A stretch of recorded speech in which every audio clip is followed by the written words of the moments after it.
To celebrate the 15th anniversary of Dave Filoni's Clone Wars, I'm taking a stroll down memory lane to see if Clone Wars is as good as we remembered, or are we just riding a high of nostalgia. So join me to see if Clone Wars truly is peak television.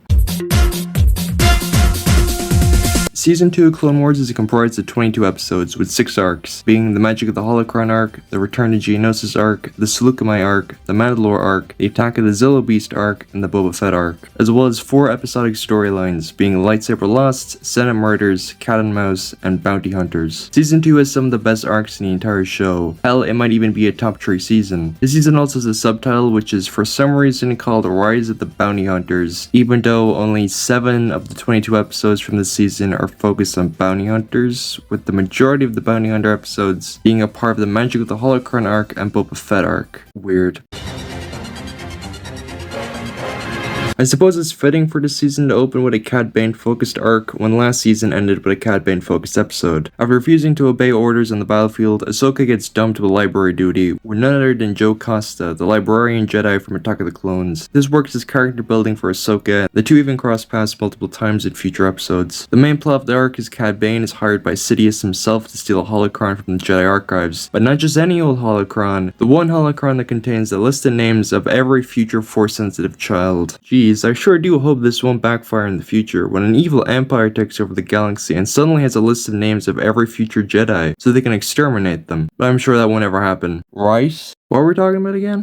Oh yeah, Clone Wars. This task is understandably pretty difficult for one bounty hunter to do alone, so Cad Bane brings along Toto, his butler droid, voiced by Chris Griffin, and a shapeling who sneaks in under disguise of a Jedi to use the public computers in the library to help Cad Bane and Toto get into the vault, while Anakin and Obi-Wan are hot on their trail. Cad Bane manages to get the holocron. It comes with the sacrifice of Toto. Rest in peace to a real one. Oh wait, with holocron in hand, Bane is ordered by Sidious to snatch some Jedi kids, but not without getting ratted out by the shapeshifter. Now you might be wondering, what the hell does Papa Palpatine want with a bunch of literal fetuses? Is he a Minecraft YouTuber or something? Well, I'm glad you asked, because it's quite simple. He wants to abort them. However, Bane is pursued by Anakin and Ahsoka, who to Cad Bane's credit almost kills both of them. Eventually, Anakin and Ahsoka find the kids, who fittingly are held on Mustafar. With a small bit of property damage, they come out pretty much unscathed, and Cad Bane gets away. The best ending. Now for again, some reason, the Jedi Council decides to keep the holocron instead of destroying it. So you know, a situation like this won't ever happen again, which I'm sure it definitely won't. Jedi Order incompetence aside, this is a pretty damn good start to the season. Hopefully this quality keeps up throughout the rest of the season, and spoilers, it does. This is the longest arc in Clone Wars, spanning 5 episodes, and a contender for one of the best arcs in the show. The first episode is a little mid, focusing on Padme needing to extract info from Rush Clovis, a separatist with close ties to the banking clan and Padme's ex. Sure do hope that this doesn't cause any unnecessary drama. So, being jealous, Anakin goes with Padme undercover as one of her guards. She's able to uncover a new droid factory in operation in Geonosis, but unbeknownst to Padme, she's been poisoned by the separatists. After some negotiations to get a cure for Padme, and leave Clovis behind with the separatists to give the intel to the Jedi Council. From here on, we focus on the second battle of Geonosis. On a side tangent, Anakin is a bit of a control freak, usually ordering Padme by literally saying, "As my wife, you should do so and so," which is, weird. Now, if you thought the Republic struggled in Ryloth, well, you haven't seen shit. Again, gunships shot down left and right. We even see Obi-Wan pushed to his absolute limits, being hardly able to stand. Without a shred of doubt, the best scene from this arc is Anakin, Ahsoka, and Rex getting blown off of the separatist base. Just magical. We're introduced to Luminara's Padawan in this arc, Barriss Offee. She gets pretty close with Ahsoka in this arc, with the two becoming quite close friends, especially after using a tank to blow up the new droid factory from the inside and getting trapped under the rubble. The scene of the clones and Anakin desperately looking for their Padawans before they suffocate is kind of intense. And you might be wondering, hey, we're only 3 episodes in, and the droid factory is already reduced to atoms. How is this arc 5 episodes? And well, let's just say, Geonosis becomes one of the scariest planets in fiction when you really think about it. As it turns out, located in the depths of Geonosis is a big-ass bug that's the queen of the planet. It's one of the most OP villains in the franchise. She creates these parasites that are able to take over the minds of other organisms, even if they're dead. So anyway, after the queen gets murked, a clone gets infected by one of the parasites. This unsurprisingly gets out of hand quick. But pretty much all the clones aboard Ahsoka and Barriss's cruiser are getting infected. And we even get a bit of foreshadowing to Order 66. If there's one thing we clones know, it's how to stop a Jedi. How could things possibly get any worse?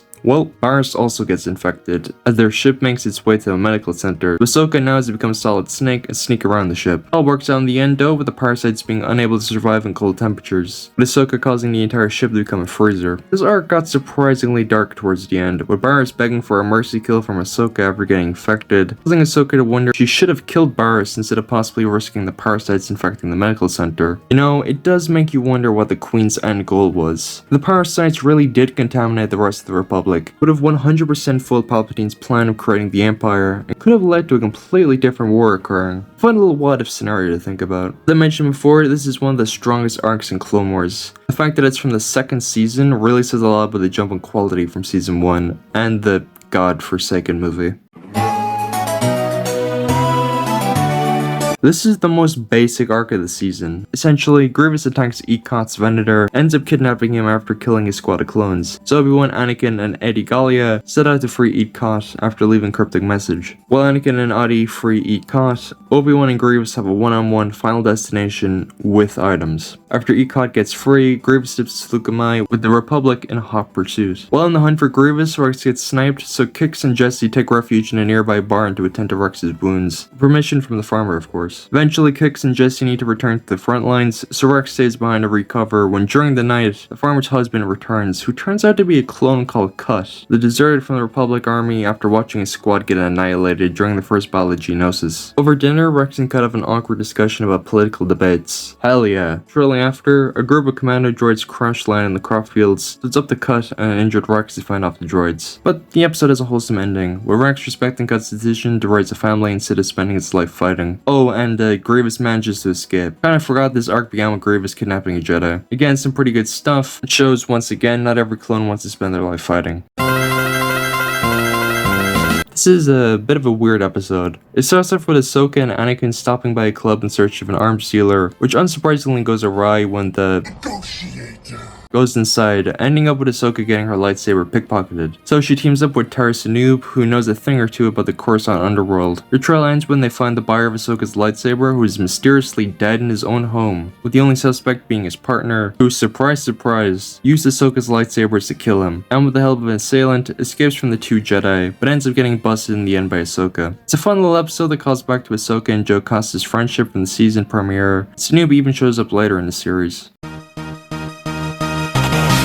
The first Mandalore arc is quite possibly the most important arc in the entirety of Clone Wars. This arc focuses on Obi-Wan being sent to Mandalore to investigate rumors of a terrorist organization known as Death Watch thriving on Mandalore. The main juice from this arc is Obi-Wan's character development, as we learn more about his past pre-Phantom Menace, when he meets Satine, the Duchess of Mandalore, who he had a relationship with in the past, almost as going far as to leave the Jedi Order. Kinda reminds you of someone, huh? This arc shows too that Mandalore, despite being neutral in the war, is no stranger to corruption, such as the Prime Minister, who instead of taking responsibility for Jango's actions in Attack of the Clones, attempts to deceive Obi-Wan by stating that Jango was a common bounty hunter that stole Mandalorian armor, which obviously is far from the truth. After an act of terrorism and suicide, yep, just straight up, Obi-Wan and Satine go to the moon of Concordia to investigate Governor Vizsla, but the Death Watch were being funded by Dooku to overthrow Satine and take control of Mandalore. Obi-Wan splits and uncovers Death Watch activity, which leads to him being captured until Satine shows up to save his ass. From here, we get quite possibly the most important scene of the entire season, with Governor Vizsla actually being the leader of Death Watch, but most importantly, we are introduced to the Darksaber. On a side note, I really love this scene of Pre-Vizsla shooting this Death Watch member. As psychotic as that sounds, out of context, it's just such a raw moment. It shows just how cold and calculated he really is. After one of the coolest duels in the show, Obi-Wan escorts Satine to Coruscant with the aid of Anakin and both of their clone legions. The second episode of the arc is a classic traitor mystics episode for Clone Wars, with someone on board smuggling assassin droids as cargo, programmed to kill Satine under the command of the Death Watch. For a bit of tomfoolery with the droids and Anakin teasing Obi-Wan for once, the traitor is revealed to be none other than Tal Merrick. He tries to see whether Obi-Wan or Satine will kill him, until Anakin proves why he's the funniest Jedi. Anakin. What?